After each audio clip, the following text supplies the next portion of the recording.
Welcome. Thank you for coming. It's a big turnout for the first session after lunch, so that's very cool. I'm thinking that either means that you guys are really interested in security and compliance, or you thought this was far enough away that you could come and take a nap in here and nobody really noticed. So I'm hoping it's the former, but let's see how it goes. So what we did with this session, or I should start with, my name is Michael Richards. I'm a productivity specialist for Office 365 based in our Sydney office. And so I mainly work with our government and finance customers. And so what I've done with this presentation is there's a couple of presentations that we're doing in other areas, one for security and one for compliance. And in the interest of time, we kind of took the best bits from each and merged it into one and just sort of figured we'd give you a quick update on what's changed, what you may have missed in the last 6 months or so. There's another presentation tomorrow that James and Simon are doing, so that'll go into a little bit more detail, some of the real world application of some of these things. There's also a presentation that Ben's doing on some of the data ingestion, so the archiving sort of things. So I've got some links in the deck for the times for those, but you might want to go and see those sessions as well. So I figured I'd just cut through a lot of the context, because hopefully you guys all know why we're here. Actually, I should have said, how many of you have actually seen a Microsoft security presentation before, whether it's at a conference like this or a recording, or we come and talk to you? Okay, so not quite as many as I thought, but I think that's okay. I do have some links at the end of the deck to some presentations that we did at Ignite earlier this year, and they do cover sort of more of the overview sort of stuff, how we actually do protection of the service. I wanted to focus more on what you guys can do, what you can control, so to meet your own requirements. But essentially, single sort of context slide. Really, I probably don't have to tell you things have changed over the last few years.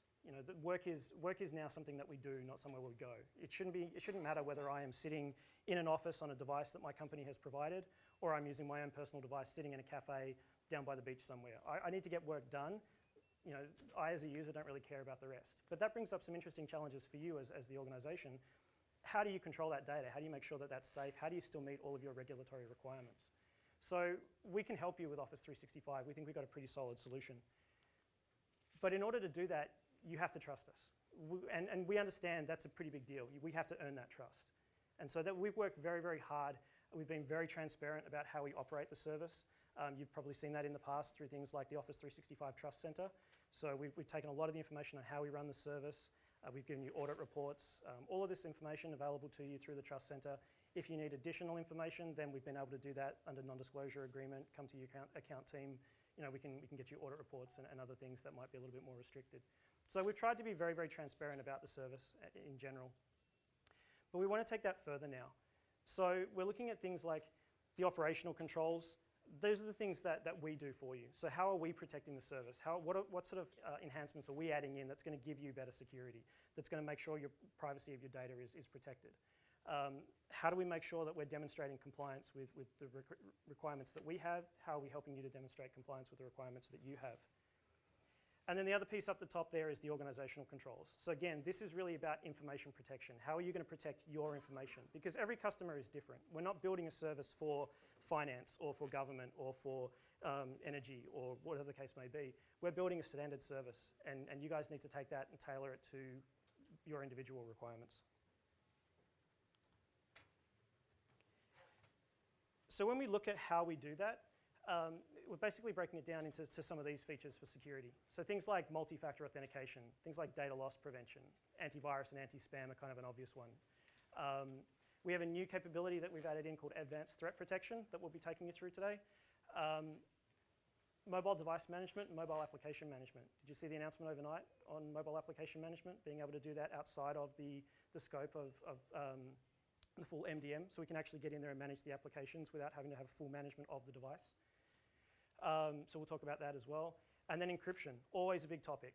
So we'll talk about encryption at rest, how you can actually do encryption of your content through rights management services, through things like Office 365 message encryption, and other solutions in there. And then compliance as well. So typically when we talk about compliance, we're talking about things like e-discovery, archiving and retention of your data, auditing so that you know what's going on in your environment. So all of those things sort of help you with your regulatory compliance. How do you demonstrate you're compliant with X regulation that you have depending on your industry? But there's obviously going to be some overlap, because in order to demonstrate compliance with certain regulations, you're going to use some of these security features. I want to demonstrate PCI compliance. I'm going to use things like DLP to identify credit cards going through the environment and block that so that we're not storing that information. So those sorts of things. If we start with security, There's kind of two pivots that we look at. The first one, again, is that service level capabilities. So we're building a generic secure service. We're not building it for a particular industry. So these are the things that we've learned through operating secure services for a number of, almost 2 decades actually. And these are the things that we largely do on your part. So we have to be transparent about them. We have to tell you how they work. You have to be aware because it does have an impact on your security position, on your compliance position.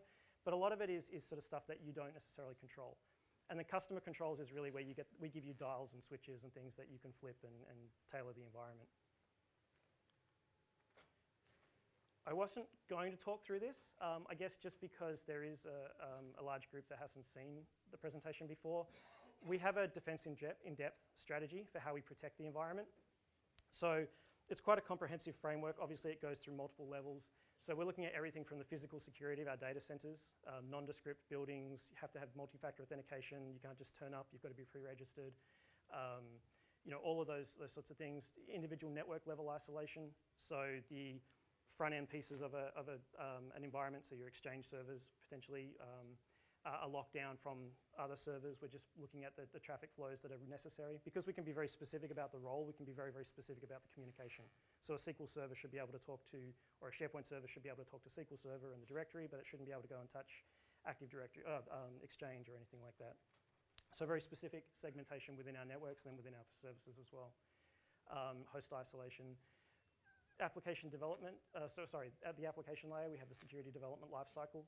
So you're hopefully aware that we took all our developers offline way back in 2001 with the Trustworthy Computing Initiative. So security is at the heart of our development. And it's really it's at the basis there. Very, very strong checks around our administrators. So we're going to come back to this one a little bit in a moment, but the people who are actually running the data centers don't have any access to what's in the data center. So the guys on the floor in the data center are the people who are doing physical security, so letting you in and out of the building. They're the guys that run the power and the water. And basically, new equipment comes in, they plug in power and network to a container, or they plug in servers into a rack. And that's pretty much it. Everything is built remotely. Everything is operated from centralized operation centers. The guys who are able to walk around the data center floor don't know that's an Exchange server, that's a SharePoint server. They don't know that Exchange server has X customers' data on it. It's completely isolated from them. We do a whole lot of other things around our administrators, of course, background checks to different levels depending on the sensitivity of the data. The training that we make them go through, all of those sorts of things, and again, we'll come back to that. And then continuous protection of the data as well. So a lot of this is stuff that we're going to expose to you.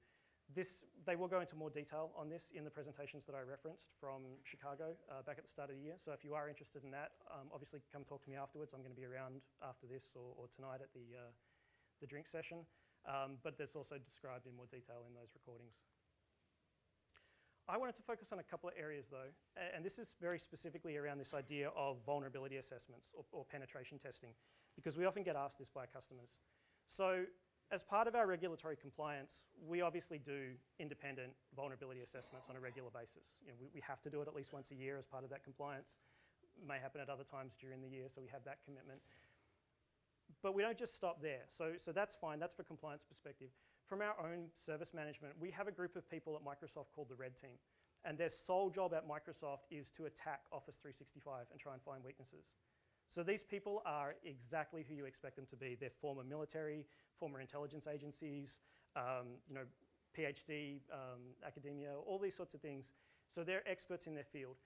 And they just attack Office 365. Now, there are obviously some rules. We can't have them doing denial of service attacks and bringing down Office 365 for all our customers. That would be pretty bad.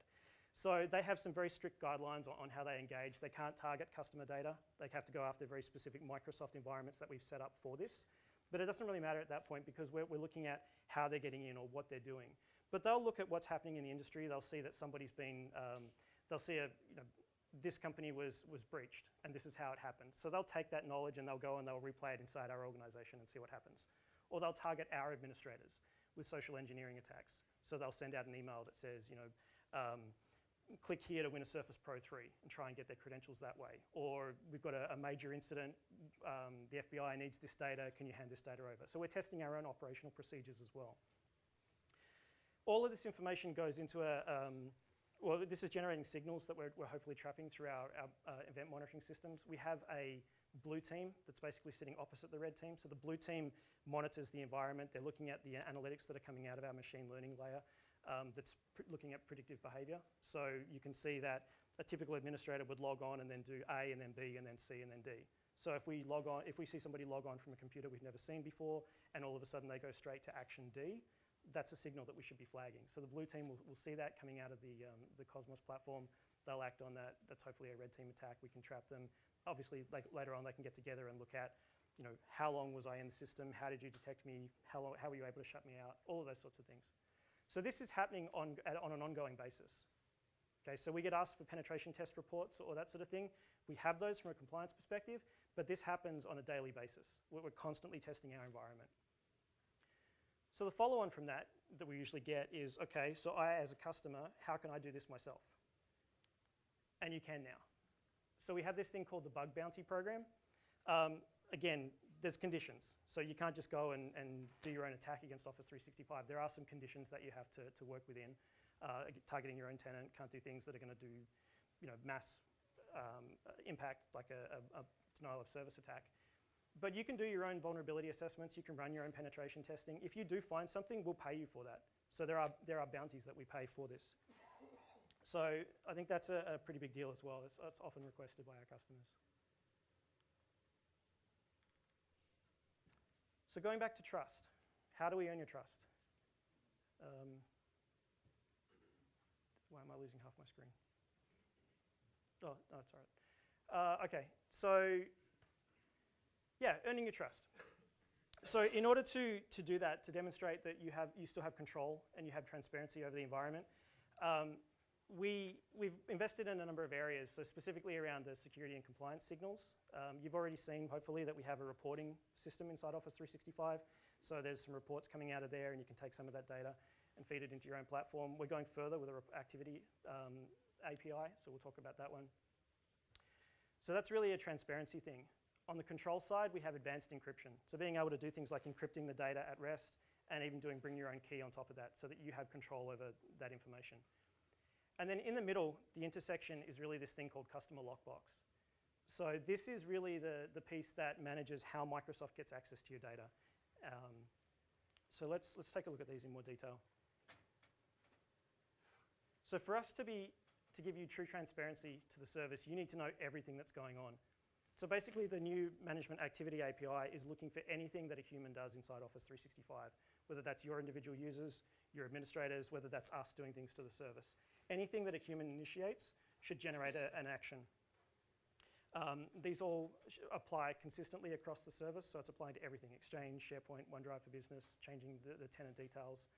It's all feeding into a web service that's specifically been designed for this sort of platform. So it's actually the work that we did with our big data platform, the Cosmos engine, the thing that the blue team is using. That work led into this development. Because you can imagine in that environment, we have terabytes of log data that's coming through every day, petabytes of data being stored and analyzed and sifted through machine learning. So all of that has been made available, and we're using the same sort of thing to give you this capability as a customer. So now that we have that activity API, we can start pumping that into different services. And you probably are using some of these solutions today, security event monitoring solutions or cloud access security brokers.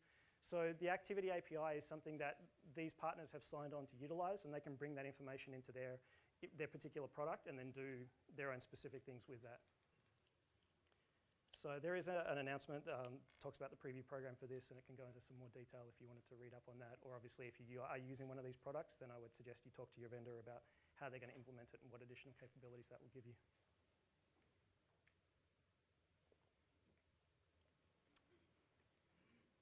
So encryption.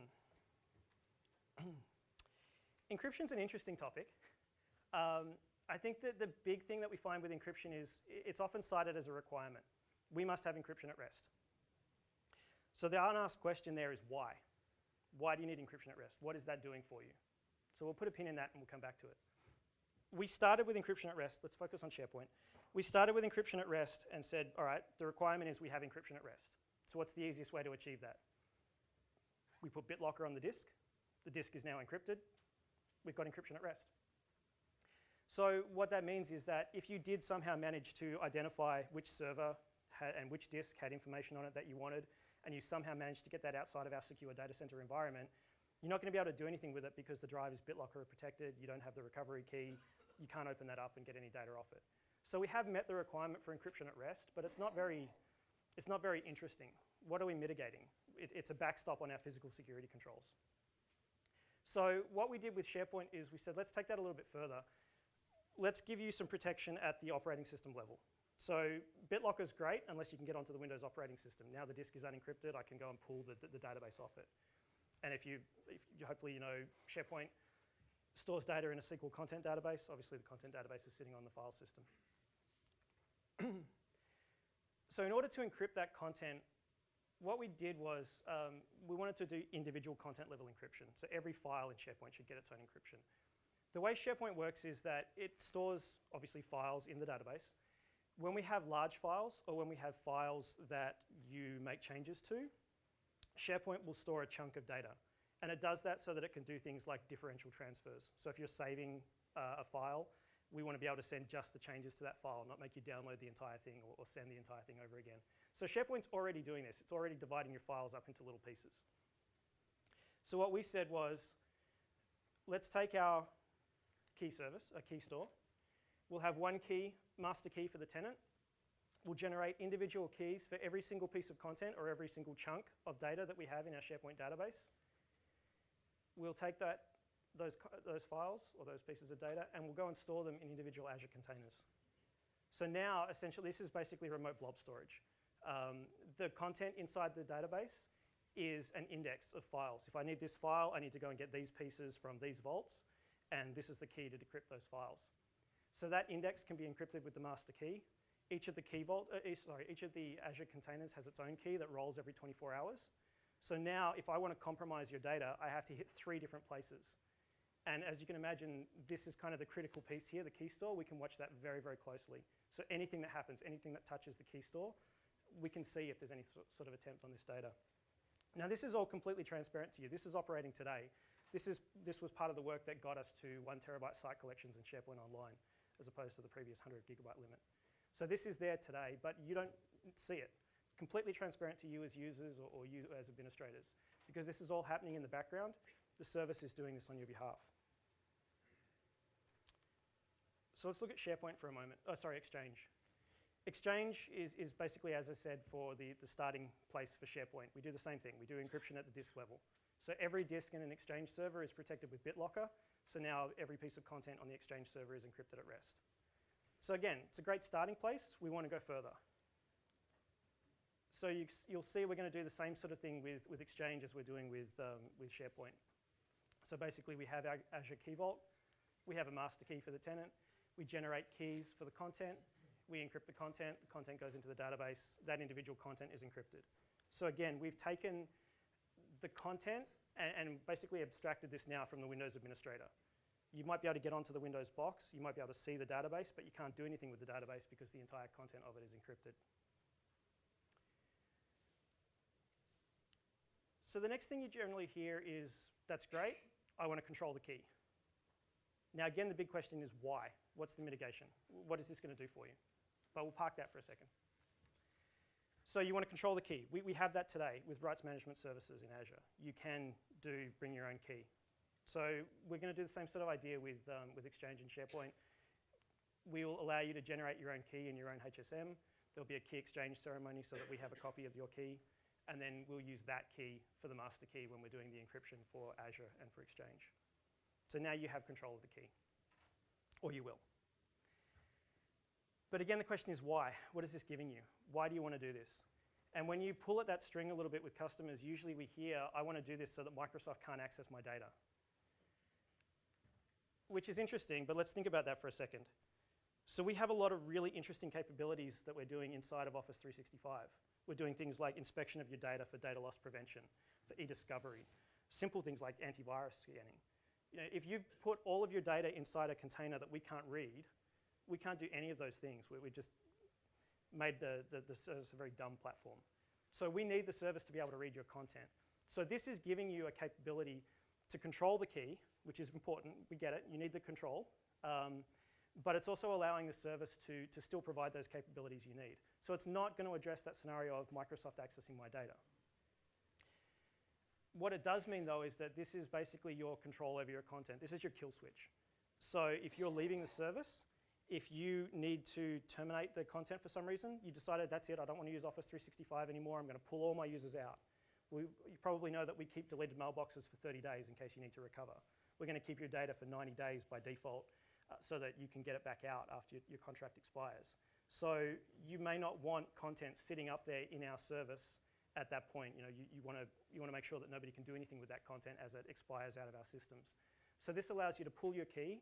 All the content at that point goes completely dead, so nobody's ever going to be able to decrypt that again. But that's really what Bring Your Own Key provides. So it's a very important capability for some customers, but I don't want this to be sort of held up as the panacea, like this is everything that we need, because it's a very specific mitigation for a specific scenario. So let's talk about Microsoft accessing your data then.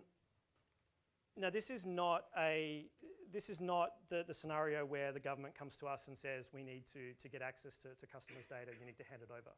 We have some pretty strong contractual controls that we make around that. And so again, they're referenced in the other presentations, but essentially this idea that we're not just going to hand over data. Somebody comes to us with a subpoena, we say go and talk to the customer. They say there's a gag order on it, you can't tell the customer about it, you have to provide the data. We go into court and challenge it because we think we should be able to notify you. We don't want access to your data. We don't need access to your data. We've put a lot of time into engineering a service that we can manage without having any access to customer data. We think that's your responsibility. We'll manage the service, you manage the data. Nice, easy line of delineation. So the exception to that is when we need to get access because there's some sort of problem with your data. So think mailbox corruption or SharePoint site corruption or something like that. We need to get in and fix something or do some sort of recovery or that sort of thing. So this is always initiated by you as the customer. You're calling in, you're making a support request, you're asking us for help. What happens is the Microsoft engineer has to go into an escalation process. They go into a tool and they put in a request to say, here's the ticket number that the customer has lodged. The problem is this. We need access for this particular reason. I'm going to need access for a period of time, whatever that might be. It could be 4 hours, it could be 10 minutes. So they'll put all of that information into the request. And the lockbox system will go and do some checks on the user. So it'll check, are you entitled to actually make this request? Are you an Exchange person trying to access SharePoint? It's probably a bad idea. Have you done your security training? Have you done all the background checks and fingerprinting and all these other things that we require of you? So all those sorts of checks in the background that are pretty standard, pretty simple, but it's handy for us to enforce that at that time of escalation. If Lockbox thinks that this looks like a good idea, we have to do the request. Because it's accessing customer data, it does route it to a manager on duty. So it's kind of the same principle as the nuclear submarine, 2 keys, no one person should be able to do anything. The same idea, the manager has to approve access to customer data. So it's different if they just need access to the environment to make a change on an Exchange configuration or something on the operating system. If we're not touching customer data, then that's one thing. But because customer data is something that's so important that should never be accessed unless it's absolutely necessary, we send that to the manager and then they have to review it and decide whether or not to make that request, to allow that request. So that's the way it works today. The manager sees it. If the manager approves it, we get access. So what we're doing with Customer Lockbox is, again, on that idea of control, we're inserting you into the process. So after the manager has said, yes, it looks like customer access is absolutely necessary, the request then goes to the administrators that you have defined. So when you sign up for Customer Lockbox, because it is an extra feature that you turn on, you define who your administrators are. And we will send an email out to those people, and they'll get a message that says, this person at Microsoft needs access to your data. This is the ticket number. This is the reason. Do you want to approve or reject this? So you've got control. You can say approve it, and then they get in. It works on the principles of just in time and just enough access elevation. So nobody at Microsoft has access to your data. This is the only way they can do it. When Lockbox grants them permission, they get access to run that very specific PowerShell command against whatever it was that they requested access for, just for that period of time. If they go to lunch and the session time's out, if it wasn't enough access, they have to go back through Lockbox and make the request again. So, we've approved it, they can go and do that, fantastic. If you say deny, or if you don't respond to the email within 12 hours, then it automatically gets rejected and there's no access to the service. There's no way around this. If you've got Customer Lockbox on and you don't approve the request, we can't get access to your data. Now that's okay, because again, this is specifically in regards to support requests. That's the only time we would need to access your data. They've gone back, they've looked at the logs, they've looked at all the times that customer data access was actually necessary, and they're confident that we can do this without compromising the service. If you don't want us to access that mailbox, we can't fix that problem, but if you're okay with it, then we're okay with it. So again, this is your control. This is how you demonstrate that nobody can get access to your data without you approving it. All of this is obviously audited. It's reviewed on a regular basis from a Microsoft perspective. Every month, the service owners review all of those requests that go through. You will see this as part of the help desk, the ticket request as well, the ticket history. So the case number that you get when you call Microsoft support, you'll see details in there. But again, this will show up in things like the activity API that we talked about as well. So anything that's happening in the environment, you get a log of it. So lockbox, you have transparency. Customer lockbox, you have control.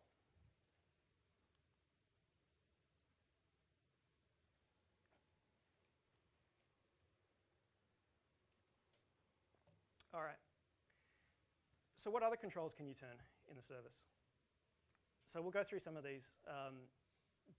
Device protection, obviously a big one, especially in this day and age, the bring your own device scenario. Obviously that's pretty important. Data leakage.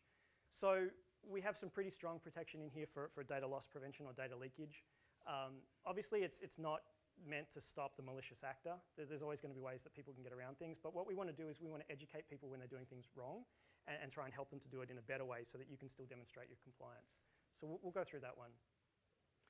Encryption, we'll go through some additional encryption that you have, because the encryption we talked about before so far, obviously, service level encryption. So this is specifically encryption that you can control to enhance that. External threats, right to access resources, I think, is a pretty simple thing. You obviously have control of that. You grant permissions. You can manage that yourself. Excuse me. Okay, so from an identity perspective, your identity is key in this scenario. We have to have a common identity. We have to that all the services are going to build across. And so that's what we're using Azure Active Directory for. You can take your Active Directory on premises. You can hook that up to Azure Active Directory so the information flows up. Your ID on premises is still the master. If you want to do synchronized passwords, you can. So we take a hash of the existing password hash and we put that up in the cloud, so it's a nice secure process. But now you can sign into the cloud services using your Active Directory username and password. We can even do self-service password reset and password change and then write back to Active Directory if you want to. So people who never come into the corporate network, we do have a capability for them to actually change their password and have it flow back as part of that. Lots of other things you can do with Azure Active Directory, obviously being able to do policies on users and configure group management and all those sorts of features. Multi-factor authentication was something that we added to Office 365. So we kind of took the approach that we really want the service to be secure. Rather than charging you for the product, we give you the basic sort of capabilities as part of your subscription. If you want to go beyond that, obviously there are things you can do in the Azure service, Azure Rights Management, Azure Multi-Factor Authentication or Azure Active Directory Premium. But we have multi-factor authentication for every one of your users as part of Office 365. So there are some limitations to that, obviously. It's a per user setting. When you turn it on, it's largely on or off for the user. It's pretty much on. There are a couple of exceptions, but once it's on for everything. So if you want to be able to have more policy-based control, I want to do MFA only if you're accessing SharePoint, not if you're accessing Exchange. I want to initiate an MFA challenge if we see you sign in Sydney and then a minute later sign in from China. That's a suspicious activity. Maybe we should prompt you for a multi-factor authentication next time you log in. So those are things that you can turn on. You can do that with Active Directory Premium. But we do have that basic capability. And I believe James and Simon are going to talk to you about that tomorrow as well. And then some insights into the service. So we have a product called Advanced Threat Analytics that we have out there now, which can look at authentication requests and things going through your environment, start looking for suspicious patterns and alerting you on those things.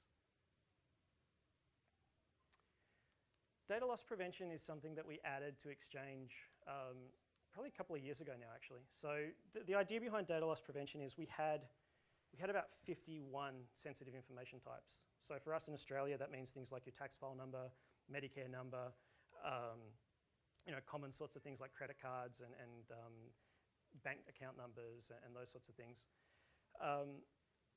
So we had that in Exchange, and you might have seen the policy tips before. So we could define some policies on the Exchange server, and we could say anytime you see a credit card number in an email, if it's going inside the organization, that's okay. Maybe we'll pop a tip up to the users and say this isn't best practice.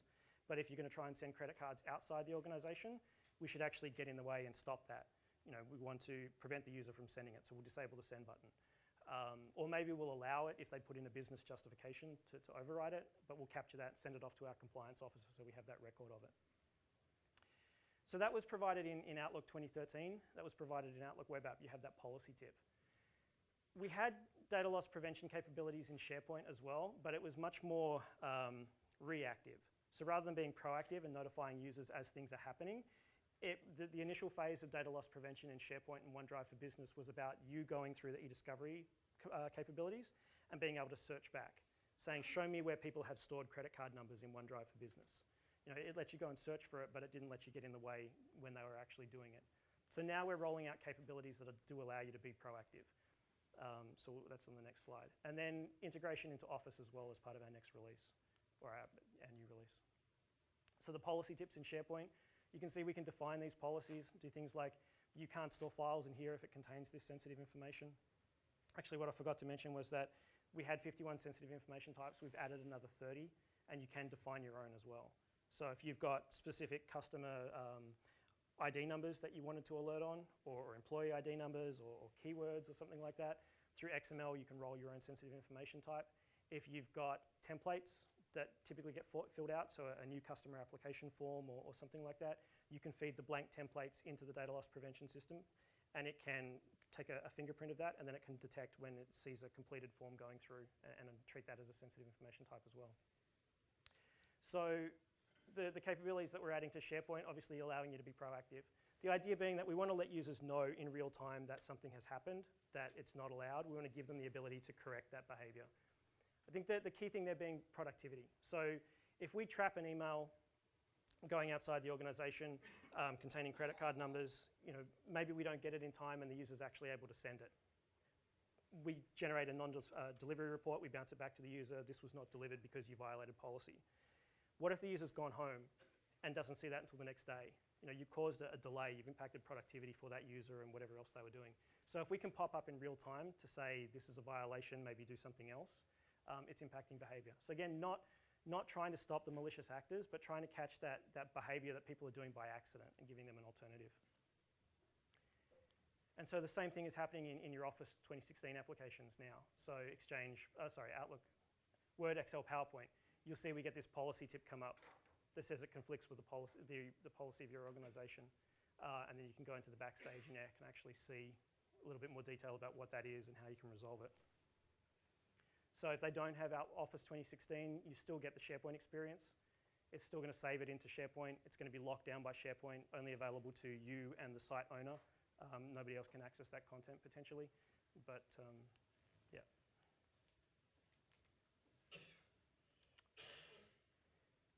So hopefully you've seen the Compliance Center. You're familiar with the Compliance Center. Compliance Center was something that we released to unify all of this. So instead of having to go to all these individual places and say, I want to configure my data loss prevention for Exchange, I want to configure my data loss prevention for OneDrive for Business or SharePoint, Compliance Center kind of rolls up all of that DLP and auditing and e-discovery kind of functionality and puts it all in one place that you can then go and delegate out to your compliance people. So we have some capabilities for DLP inside the Compliance Center where you can go through and do a single pane of glass, go and configure that policy, and then pick up some reporting from there as well.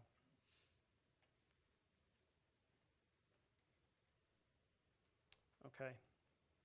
So hopefully you're aware, if you've got Exchange Online, we give you Exchange Online protection as part of that. So Exchange Online protection is our antivirus, anti-malware, anti-spam sort of solution, the gateway that sits in front of your email, does the scanning. EOP is doing definition-based scanning. So it's looking for a definition that's, you know, for that virus or for that piece of malware. So EOP is great, but we're seeing a very sophisticated level of attack now. So things that change on a regular basis. You know, URLs that come out and change on the back end so that users are being redirected to services, or applications that change every 24 hours. So before the virus definitions can pick that up and detect it, we're getting these zero-day attacks. So in order to combat that, we have this thing called advanced threat protection. So this is something that you can enable for all users or for a selection of users, depending on what your risk profile is. And really what this does is, after it passes through the Exchange Online protection engine, so we're looking based on signatures to see if this is infected with something, we can go and put it through the pipeline for ATP, and ATP can then go and make some decisions about it. So if we see an attachment, we're going to take that attachment out of the email and put it over here in a detonation chamber or a sandbox environment. So we can then choose to continue to deliver the email and just hold on to the attachment until we've evaluated that, or we can hold everything and do the evaluation and then pass it on when we know it's good. But basically, we put it inside that virtualized environment, and we let it run, and we see what happens. We compare the difference, so that the known state that it started with, what happened afterwards. So that way we can look at, did it actually execute something? Did it make registry calls? Did it try to get out to the network? Did it change files on the file system? If we see any of that sort of behavior, then obviously we deem it unsafe and we can turf it. But if it looks good, then we can allow that attachment to go through. So we'll do some evaluation on the URLs at that point. So the safe links piece, you can actually see this in effect. If you happen to email one of us at Microsoft and we reply to you, you'll see that every single URL in your message has been rewritten. So even at the bottom in your signature where it's www.mycompany.com, when you get that email back from us, because we have ATP checking our mailboxes, you'll see it's been rewritten to something like na01.safelinks.microsoft. It's going to have the user account of the person at Microsoft that you sent that to. And that's because we're tracking all of these URLs. We can have them back in a master database. So if something changes, everything's fine today, but tomorrow we realize this is malware and this is leading you to a bad website, we can lock that URL down, and now it doesn't matter where you are, you can't get to that URL. So previously you might have dealt with this inside the organization with a proxy server, you block that URL, but it doesn't really help you when everybody's outside your network. It's not going to help you when you've got mobile devices or people connecting from home or something like that. So this is really giving you that ability to kill that URL if we find out that there's something bad about it.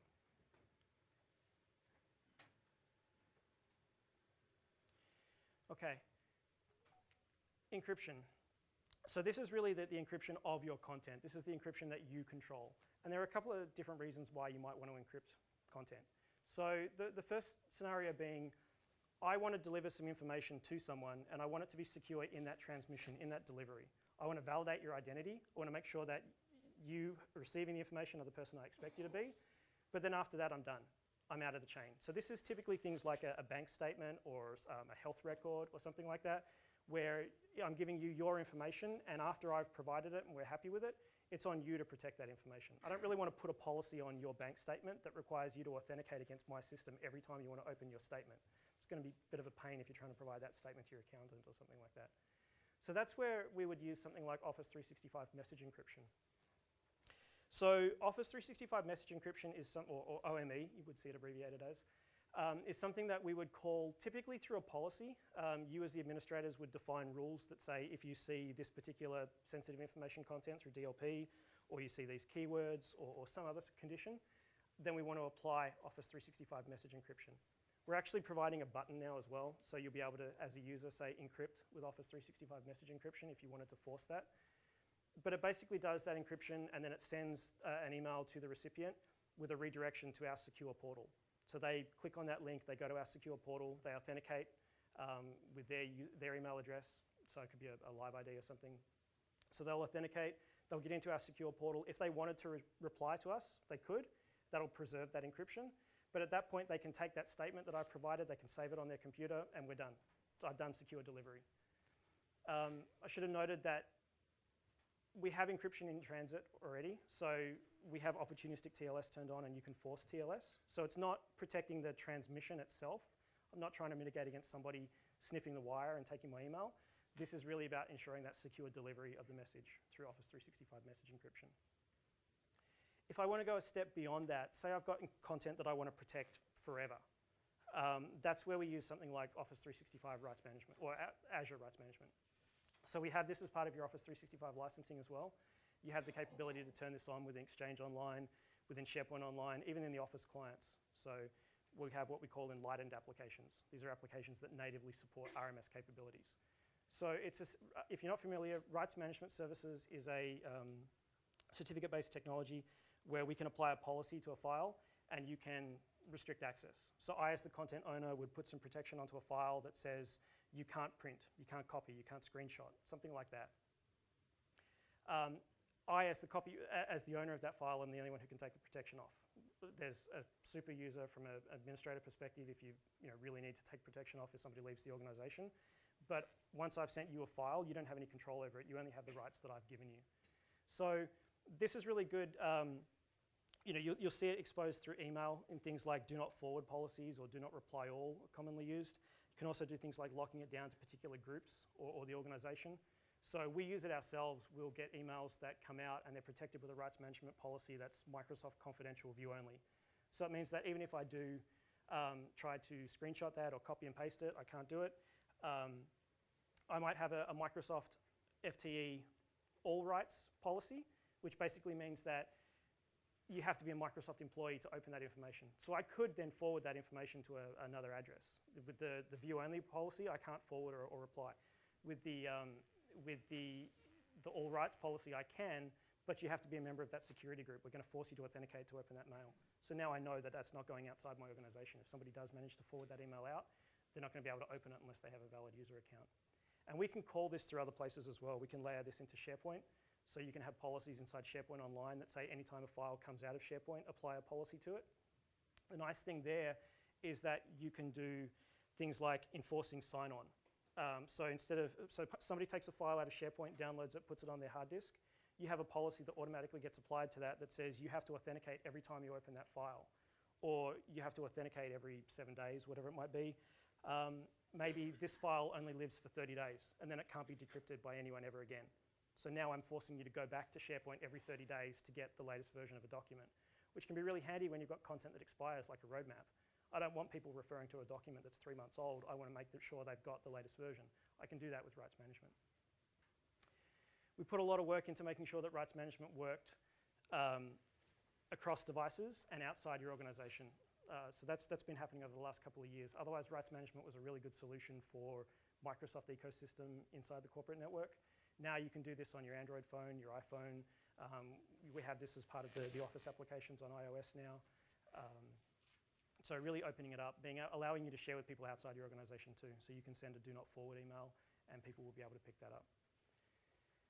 Finally, we do have support for SMIME. I don't know if that's relevant to anybody in this room. It's fairly specific scenarios. We originally took it out and then we did put it back in because it was a requirement for mainly US defense organizations. But if you do want to do SMIME, then SMIME is a really good way to make sure that the content is protected between two people. All right. So as part of this rise of bring your own device, the feedback we were getting from our customers was that we really needed some sort of protection for that. And so what we did was we took some of the device management capabilities that we had in Intune and we made them available as part of your Office 365 licensing, similar to what we did with the rights management services or the Azure Active Directory functionality. So as part of your Office 365 licensing, you get these features on the left. You get conditional access, you get device management, you get selective wipe. And then if you want to go further, if you want the application management capabilities, that's where you can start bringing in Intune to look at that. So what does that mean? Conditional access is a great solution for ensuring that the device has to be registered with you before anyone can get access to the data. So it should be nice and easy. We don't want people having to go through these complex policies or involving IT, based on the self-service principles. We don't want special applications. You can see in this scenario, the user just goes out to the App Store and downloads the public OneDrive application. And they go to sign in using their corporate credentials. They're going to get prompted to enroll the device. So they go, hit the service, enroll the device. We do some, checks on the device. We decide that that's okay. Activation is successful. We've now wrapped that application. They can get in and get their data. Okay, so pretty simple. We have to enroll to access the content. That's what conditional access means. Now, device management is where we actually get to control who gets to enroll. So as part of enrolling into the mobile device management solution, we get to enforce some policies on your device. We do some checks on the state of it. So something like the device can't be jailbroken or rooted for iOS or Android. We want to make sure that you haven't compromised that device. We know what the state of that device is. or requiring encryption. We won't let you get your email unless you've got encryption on, which is easy enough on Windows and iOS. It might be an additional step for you on Android to go and turn that on. But that's a policy that you can enforce so that you know that the data is not sitting unencrypted on that device. Or something simple like setting a password. It must meet certain complexity requirements. It must be 4 characters or 6 characters. Pretty important when you think about the phone being that second factor for your authentication through the MFA solution. So you have the ability to go and enforce these policies. You have control over users. You can set up different groups, so different groups get different policies. You have all of the reporting coming through here, so you can see what people are doing, who's enrolling, what sort of devices are they using, and of course you have APIs to manage this. And then selective wipe. So obviously, well, you may know through ActiveSync we have the ability to wipe a device. So in the past, people signing up for your email system, we have the ability to wipe that device if we really wanted to, which is great when we're supplying that device. But when you've got bring your own device, users probably not going to be happy if we wipe out all their personal photos and emails and everything else that's stored on there. So obviously, you still need that control. You want that level of comfort. They want to keep their data. So that's why we've got the selective wipe capability. So again, public OneDrive application on the iPad. You may have seen that we're moving to single application for these sorts of things. So there's one OneDrive application now. There's not OneDrive Personal and OneDrive for Business. It's OneDrive. And that OneDrive application can connect to both services. But inside the application itself, it's smart enough to know that this is the personal piece, this is the business piece. If we want to do a selective wipe on the business data, I'm just going to eliminate that container of information. So I can leave all of the user's personal OneDrive features or files on the device, not take that out. Same sort of thing with email. As part of that device enrollment, we push down the mail profile to the device. So we own that. We can wipe that if the user leaves the organization without touching the rest of their data. Now, if you want to go beyond that, if you want to control the applications themselves and what users can do within those applications, that's where we start looking at Intune. Now, in the past, we would have said Intune is the only solution that can do this. And if you've got another mobile device management solution, then that might be a bit of a problem. We now have mobile application management, so we can manage the applications themselves without actually managing the device. Which means if you have an MDM solution, we're not asking you to rip it out and put Intune in to get these capabilities. You can do that with Intune mobile application management.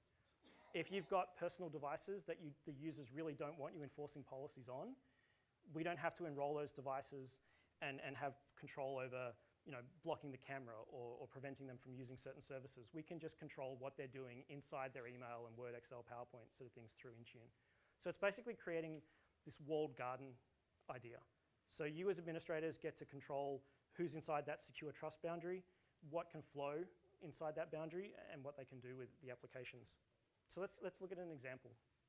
You can see in this particular scenario on this iPad, we have this container inside the orange lines. So this is our business layer. This is what you're managing. And we're not going and getting special applications for this. We're using the standard applications that users are going to go and get from the store. So we haven't had to create specific versions of Word. We're not having functionality differences between a managed application versus a non-managed application. You as administrators are just defining what fits inside that walled garden. And so the applications themselves are smart enough to understand where the information is coming from and what they should do in that scenario. So in this particular case, Sarah goes and tries to connect to her mail. She gets blocked. So this is still sort of focused on that MDM scenario. So yeah, she gets blocked. We do conditional access, which is what we just talked about. So she enrolls the tablet. Now we're allowing her to get through to her email. So that lights up in the native mail application or Outlook or whatever that is. Sarah then tries to access OneDrive. She tries to save to OneDrive from her mailbox. She's going to get blocked because OneDrive is outside that trusted boundary. But if she wants to save to OneDrive for Business, that's okay. Because again, you've controlled that. You've defined that OneDrive for Business is a safe location. And she can take that content, she can put it into PowerPoint, she can work on it, that's fine. But if she wants to copy and paste out of PowerPoint and put it into an unmanaged application, we're going to deny that. So you can't take something from your email or take something from Word and paste that into Twitter and leak it out that way. Twitter's an unmanaged application. So, as I said, you have control over that. You as administrators get to define that. When Sarah leaves the organization, you can wipe the applications that you might have pushed down. You can leave the applications that she's downloaded from the store. You can leave her personal data. You've just got rid of all the corporate data off the device. So that sort of capability, being able to control information coming out of Outlook and not being allowed to go into Word if it's going into OneDrive, but it is okay to go into Word if it's going into OneDrive for Business. That's the sort of thing you can do with Intune MAM, the Mobile Application Management, and you can do that now without having to replace your existing MDM or without having to do device enrollment if you really want to. So from a security perspective, if we wrap up that part, we are a little different. So our capabilities might look a little different to some of the other players out there. I think the key thing for us is really that it's about productivity at the end of the day. We don't want to break that productivity experience. We want users to use the applications they're familiar with. We want you to have the control over it. We want it to be nice and easy, built in. You just turn it on, use it, turn it off when you don't need it. Common identity, any device, any operating system. And that's why you'll actually see that a lot of the management capabilities are there first and foremost in iOS. That's where the bulk of our users are. That's where we focused on first. iOS has the best story today for management. Android is there as well. We obviously pick up a lot of capabilities with Windows Phone 10, but we've gone where the users are. Okay, so let's talk about compliance.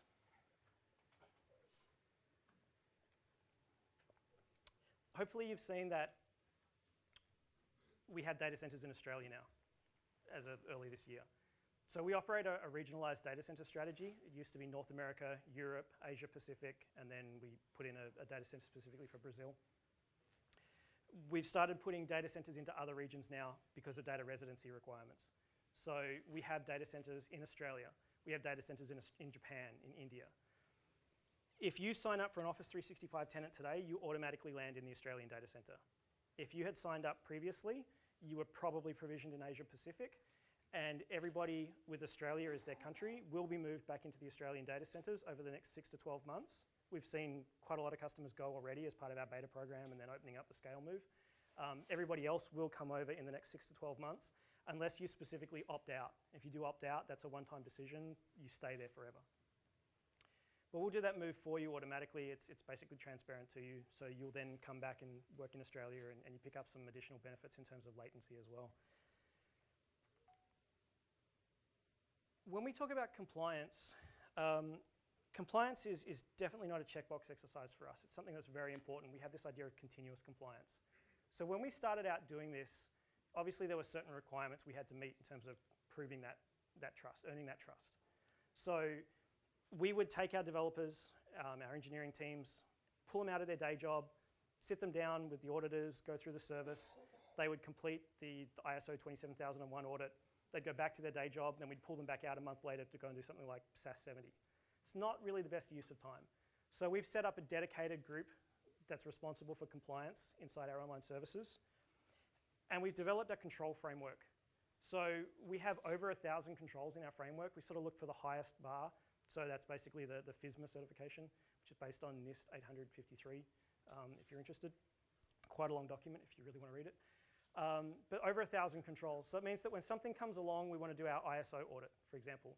ISO, I think, is about 130 odd controls in the latest revision. So we take the requirements of that control framework, we map it to our 1,000 odd controls, and you might see that in order for every one control domain inside ISO, we have 6 or 7 control objectives in our framework that match. So it's a much better exercise for us to just sit down and do that mapping than to try and look at the individual requirements of every certification and how we meet that. So you'll see that we've gone and done things that customers have asked for. We have HIPAA certification or the FERPA and FISMA and all those sorts of things that are mainly US-centric. The big things globally, I guess, are the SSA 16, SOC 1, SOC 2, which is not listed on there. ISO 27001, we just completed, or at the beginning of the year, we did ISO 27001 2013, so the latest revision, and as part of that, we did the assessment for the ISO 27018 privacy controls. So we're the first cloud vendor to have gone through the ISO 27018 framework, specifically around privacy of data.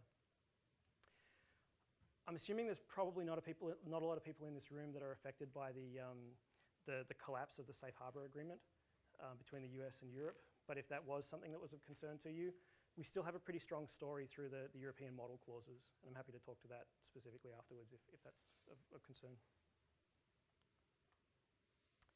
At the local level, the big one for us is our IRAP certification that we did, I guess, beginning of the year. So the IRAP program is done by the Australian Signals Directorate, obviously very important if you're a government customer or you work with government customers. So basically, you can come and talk to us about this. We can give you the letter that states our compliance and the level that we've achieved. If you need it, we can also give you the IRAP report under non-disclosure agreement so you can read through all of that. So it's very specific, obviously, to government, but it's certainly there if you need it. Also, from a financial services perspective, we have got financial services customers in Australia on Office 365. We've done a lot of work with APRA so that we can meet their requirements for material outsourcing. So if that applies to you, you would talk to your account team. We can certainly help you with that piece of work. We also have a program specifically for financial services customers because they do have some very unique requirements. It's been available for a couple of years, but we recently opened it up, so it's sort of broadly available. Again, only to financial services customers, but it's something that they can opt into for a fee, and it's really designed to meet the right to audit that's typically provided through a regulator, that's typically imposed by a regulator. So we can provide some additional capabilities on that. But the great thing about this is that through that program, we've led to a number of other developments that benefit the rest of our customers. So the specific example would be this Service Trust Portal. Does anybody know about Service Trust Portal? Okay. So Service Trust Portal is something that we've done in the past. If you needed information on Office 365, as I said, the Trust Portal is out there, trustoffice365.com. That was a place where you could go and get public information on the certifications we have or how we do the service. There's some white papers in there like the Office 365 security white paper that talks through all of the sort of controls, how we do the physical security and network security and that sort of thing. There's a white paper in there on Office 365 customer controls that talks to how do you do things like rights management and data loss prevention and e-discovery and all those sorts of things. So the Trust Centre had a lot of great content in it, but because of the requirements, I guess, imposed on us by certain regulators or certain auditors and that sort of thing, if you needed things like a SOC 2 audit report, you would have to come to your Microsoft account team and we would have to make a request, and that was meant to be an auditor-to-auditor report. So we would send the request through and our audit team would send the report directly to your audit team. Anybody ever wanted to read the audit reports? Find the true nerds in the audience? No? Maybe just me. So the great thing about the Service Trust Portal is that we now make this available to you. So you as an Office 365 administrator can go to trustportal.office.com. You can sign in. You can go and delegate access to other people inside your organization. So your compliance people, your legal people, you can give them access to sign into this site. And through here, you can come in and say, I'm coming from Australia and I'm in government. So it's going to give you a filtered view of what's going to be relevant for Australia and government. So you can go and get the SOC 1 and SOC 2 audit reports, which previously we weren't allowed to even read ourselves. You can get all of the information on our certifications. There's a whole bunch of other, you can see 9 trust documents available. So there's a document in there on how we do things like denial of service protection in the service, all sorts of information in there that you can utilize. And so this is a great resource. Again, this idea that you don't have to come to us. There are going to be some things that you still need to talk to us about, the IRAP assessment in particular. That's still something that you come to us for. But you can sign up, you can get into this. Even as a trial customer, you can get into this because we want that transparency. We want you to have that trust in our service. Go and get the reports, do the assessment that you need to do, make sure Office 365 is going to be right for you. Compliance. A lot of this starts to get a little marketing fluffy stuff, to be honest. There's a lot of stuff in here on compliance. Why is compliance important? So we've heard from customers, you need to be able to archive your important content, you need to be able to find that, you need to be able to monitor what's going on with it. So our vision for that is really, again, we want that productivity experience. We want to preserve that. We want to make sure that we're helping users to be compliant. So that's things like the real-time notification with policy tips in data loss prevention. You're doing something that's wrong, let me tell you why it's wrong and how you could do it better, rather than just getting an error message. In place is a big principle for us. We don't want you to have to go and build up these expensive, complex systems to do your archiving or your e-discovery. Do it where the data is. You eliminate all the issues with upgrades and compatibility and that sort of thing. Have those capabilities built in and you can light them up and use them. And then eventually we want these capabilities to apply to every feature across every part of the service. So we have a really good story with Exchange and SharePoint and OneDrive for Business today. but you'll see things like groups and that sort of thing coming in as well. So the Compliance Center is kind of the key piece that we're utilizing for this. Compliance Center drives all of these functionality across the product set, but there's some key pillars there being archiving, e-discovery, auditing, and our Quivio analytics. Why is archiving important? Litigation, pretty important. Business continuity, regulations. Obviously, there's going to be different requirements for different industries. You might have a requirement to keep data for 7 years. Genetics company might have a requirement to keep data for 100 years. That's up to you to configure based on whatever you need to do. So we have some archiving capabilities built in, again, based on this idea of in-place retention. So you can set a hold. We don't have to go and do journaling and have a copy of your mail being put over there. We can preserve it in place. We can preserve everything, or we can do a select amount of that, so based on time period or based on keywords. When that expires, we can allow that content to be destroyed.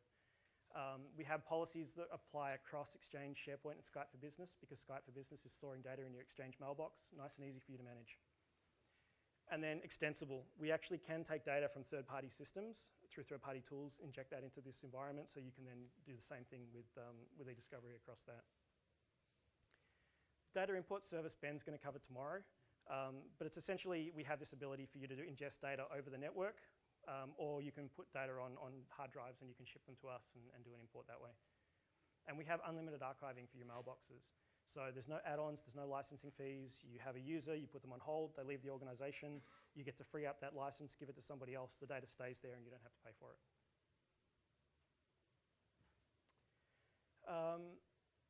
The policies, I think, is really interesting.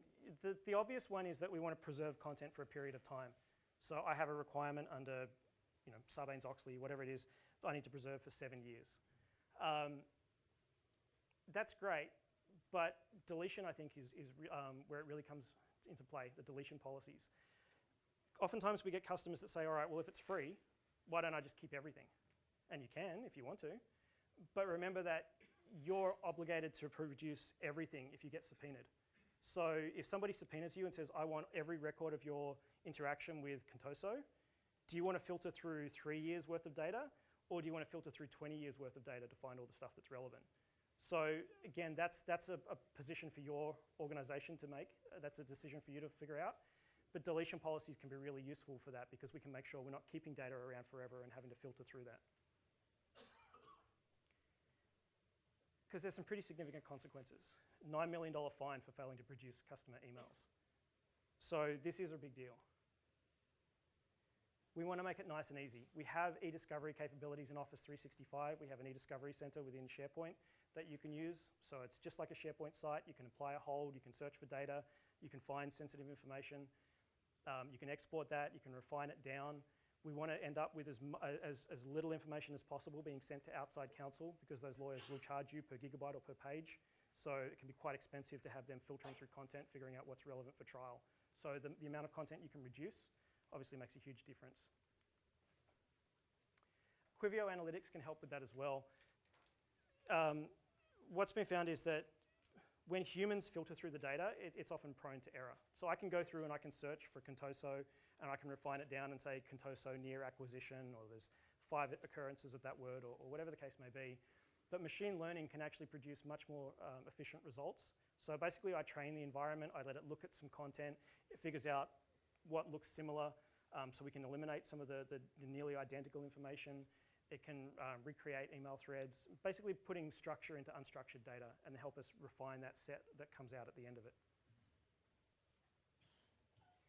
Auditing, I think we've already talked about a little bit through the Activity API, just this idea that we would have consistent logging across all of the services. We have that record of everything that's done to the environment. You do have, as part of the reporting system, a 90-day retention with your Office 365 licensing, so you have 90 days worth of auditing history inside the product. If you want to use the Activity API to take data out, put it into a security event monitoring system, you can do whatever you want with it in your own environment. So that was kind of everything I wanted to jam into the presentation. And I think we have about 10 minutes left for questions, hopefully. Was that useful? Are people's eyes glazed over? Are you? Yeah? All right. Happy to take questions if people want to do it now. I'll stick around afterwards and you can do it if you don't want to do it in front of the crowd. There are a few things in here that we may as well just cover. Please do an evaluation. I would like to know what I did wrong so I can fix it. So, and of course you can win a prize too, but you know, I'm more interested in me.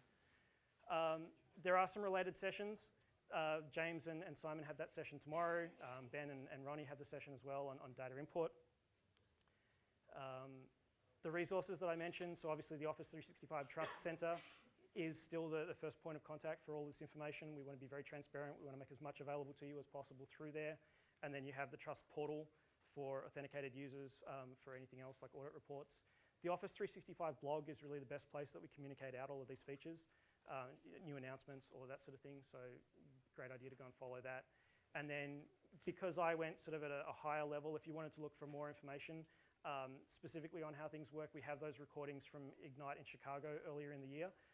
Sarah does a presentation on how we do security and control, and then Vikas is doing the next generation services. So very much, you know, much deeper look at security and compliance as well.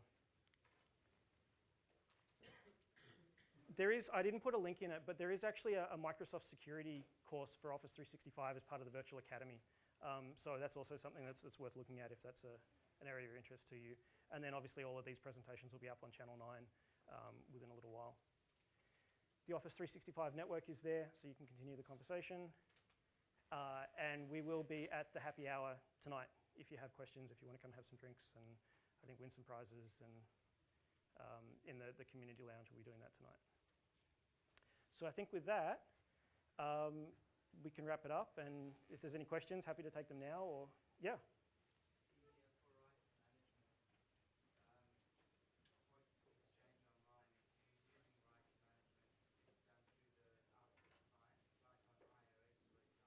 Mm-hmm.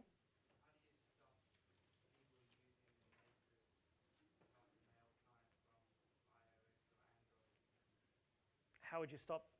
Okay, so how would you stop people using the native mail client on iOS or Android? Is that the question?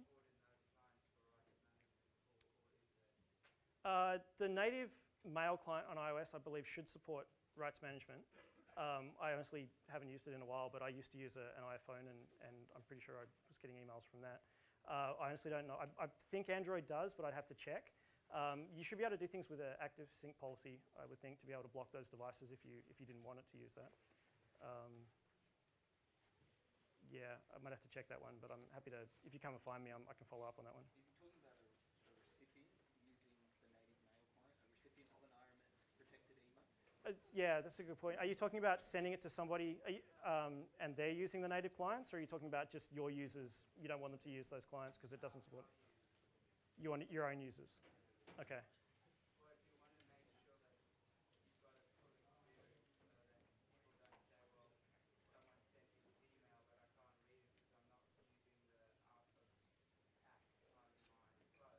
Right.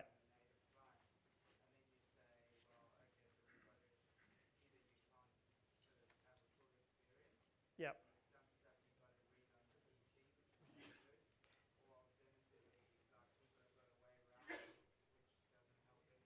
Yeah, I think there's obviously some functionality in the native mail client that we're just not going to have. I'll check it for you. I'm fairly certain we do have rights management capabilities in the native mail client on iOS. But things like the data loss prevention capabilities, we do have an Outlook client or OWA for devices, which is sort of the full functionality right now because it's a copy of the web client. There's obviously the Outlook client for iOS as well, which is basically our Acompli acquisition. So the functionality there is catching up a bit, but you've got lots of different choices depending on.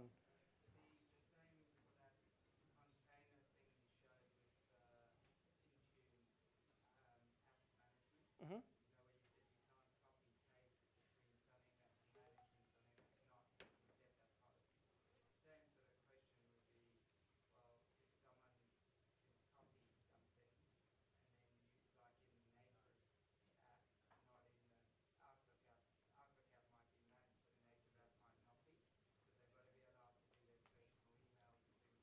Yeah.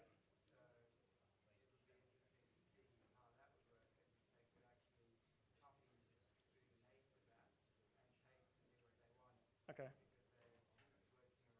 Yeah, no, it's I'm going to have to check that because I don't really do mobile application management. So let me fix. Let me. Wouldn't the RMS protected message be encrypted? So you'd need a Yeah, the RMS protected message certainly is. If your client doesn't support it, you're going to get an RPMSG attachment that you can't open. So the RMS perspective is probably not that big a deal. I guess the copying from the native client to something other application, I'm pretty sure we do support that. Like we block that. I just have to look at the MAM policies. Just regarding the SharePoint Online. Yeah. So they got the ULS logs and stuff like that. Mhm. Not access right now. That has to come through, support team to you guys, and then is it any way? The logs for SharePoint Online. Yeah, the activity API is going to expose a lot of that, or all that information to you. You'll have that directly. Security concern on that one. Security concern? Exposing the ULS logs to the. I don't believe so. I mean, you have to be an authenticated user, I guess, to get to the API. Happy to talk to you about what the concern might be. Cool. Sorry, I think it was. Yep. So question I've got, whilst you've talked about policies and applying them through Office 365 in a structured sense, Mhm. now with the Yammer, in the unstructured context, data leakage is very, very... I want to know Microsoft's take, because I can't get quite a clear answer out of this. There's nothing stopping someone from breaching by posting into a Yammer group, whether it's using Yammer embed, using their API, Mhm. and because you can't enforce those types of policies, that unstructured information that gets posted straight away, North America, it's over there, breaks data sovereignty. When Yeah. is Microsoft going to start focusing on looking at unstructured information that gets published as just as important as structured information? Because Yeah. whilst we can do DRM and rights management and that against the structured information, that chit chat is Yeah. going to be just as important as that document. So if I do an announcement to a Yammer group Mhm. to say companies laying off 1,200 people, that's already outside your firewall in North America. Yeah. And what I heard just of late from Microsoft in Melbourne is there's no roadmap to localize Yammer onshore at this point in time. Correct. Because using Yammer in a state or a federal government perspective, and they get regulated or audited, Yeah. and pretty much you want to be able to dig up that conversation that may have taken place against that document. I might be having a chit chat back and forth with colleagues in an organisation about that particular document. Yeah. But something's been said out of context, and then when you get, audited, that conversation is going to have to be dug up. It's going to have to be dug up from North America using the export API that Yammer provides, not what Office 365 provides. Yeah. So I just want to know how Office 365 is tackling the unstructured information within the platform. Yeah, so the question is on the way we're handling data in Yammer in particular, the unstructured data and how we would do that from a discovery and preservation and that sort of perspective. So Yammer's been an interesting one to integrate into Office 365. There are some big changes. There's a document that talks to compliance standards, and Yammer was kind of in that tier A standard. So we finally managed to get it into the Microsoft data centers. We managed to get rid of all the third-party components so that it does actually meet those requirements. But yeah, Yammer is still offshore. There is no roadmap to bring Yammer inside, like to geographically disperse Yammer. So it will still sit in the North American data centers for the time being. So when you start talking about national archiving standards and the ISO 16175 and those type of standards that state and federal are going to meet, Yeah. documents are looked after by your records management team through that ISO process. That conversation is going to have to be addressed as well, and the policies around that. Yeah, so Yammer does have some preservation capabilities and some discovery capabilities. They're definitely not in the same vein as the Office 365 ones today. It will improve over time. I think there are some things that you would look at. So maybe you could use Office 365 groups instead of Yammer for certain scenarios, because now we're putting Inside Exchange and SharePoint where we are going to pick up DLP and things like that. Or it comes down to a risk assessment decision. So if I provide Yammer, then I've got this issue of data sitting in the US data centers. If I don't provide Yammer, where are my users going to go to have this conversation? So you're going to get this shadow IT problem. So there's a whole lot of aspects that tie into it, but you're right. I mean, Yammer is definitely lagging in that area. So you will see it improve. We're hitting TSC compliance, I think, right now. So you'll see a number of things come in as part of that, and there'll be some announcements around that. But it's definitely a challenge. Whilst most organisations that buy into Office 365 and Yammer, Mm-hmm. looking at you can have the chit chat in Yammer, Yep. They're not realising that chit chat is not taking place within their borders. Yep. It's in North America, and when you get audited, how do you get that conversation back that where that conversation went wrong? Yep. Whilst the API can use an export feed from Yammer, it's very limited. Yeah, it's definitely a different story. Yeah. Yep. Cool. Cool. Thanks. Sorry, there was over here somewhere. Yep. You mentioned there's a button been added to allow the users to choose to use iFeed. Yep. Whereabouts is that button? It'll be added into the ribbon in Outlook so that you can do that, an Outlook web app. So it's in the roadmap to do that. Web app or is it going to? I believe it'll be in the web app as well. It's not there today, but it's in the roadmap to give you that capability. Someone at the back? No? Okay, great, thank you.